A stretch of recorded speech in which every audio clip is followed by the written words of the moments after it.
போகிற போக்கில் புழுதி வாரி தூற்றிவிட்டு நான் செல்லவில்லை.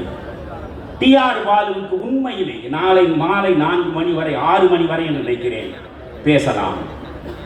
டிஆர் பாலு அரசியல் விழிப்புணர்வு மிக்கவர் தானே.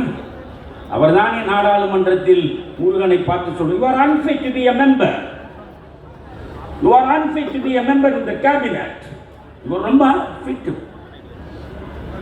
நீ நாடாளுமன்ற உறுப்பினராக இருக்க தகுதி கிடையாது, நீ அமைச்சராக இருக்க தகுதி கிடையாது என்று டிஆர் பாலு முருகனை சொன்னார். டிஆர் பாலு சொன்னதனாலே தான் முருகன் மறுபடியும் உடனே ராஜ்யசபாவுக்கு உறுப்பினராக தேர்ந்தெடுக்கப்படுகிறார். இவரைத்தானே நீ தகுதி இல்லாதவர் என்று சொன்னால் அவர் எவ்வளவு தகுதி உள்ளவர் என்று எனக்கு தெரியும். அவரையே மீண்டும் நான் தகுதி உள்ளவர் அல்லவா, அறிவார்ந்த அரசியலுக்கு சொந்தக்காரர்கள் இல்லையா? டிஆர் பாலு அவர்களே, ஸ்டாலினுக்கு தான் சொல்ல தெரியாது என்றால் நீங்கள் சொல்லுங்களேன். நான் கேட்கிற கேள்விக்கு நாளை இதே இடத்தில் மேடை போட்டு பதில் சொல்லி பாருங்கள். சிறுபான்மை மக்களுக்கு நீங்கள் என்ன செய்தீர்கள்?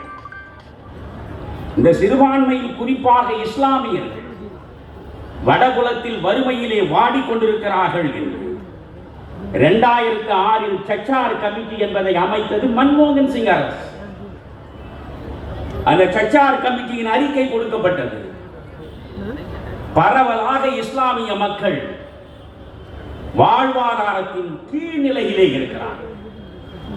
சமூகத்தின் சகல தளங்களிலும் அவர்கள் உயர்வை அடையவில்லை.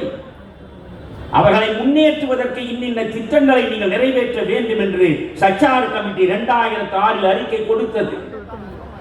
2006 இருந்து 2010 வரையில் மன்மோகன் சிங் ஆட்சி நாணி நடந்தது. திராவிட முன்னேற்ற கழகம் அந்த அமைச்சரவையில் இருந்தது இல்லையா? 2006 முதல் 2010 வரை சச்சார் கமிட்டி சமர்ப்பித்த அறிக்கையிலிருந்து என்னென்ன திட்டங்களை இந்த இஸ்லாமிய பெருமக்களின் வளர்ச்சிக்காக நீங்கள் செய்தீர்கள்?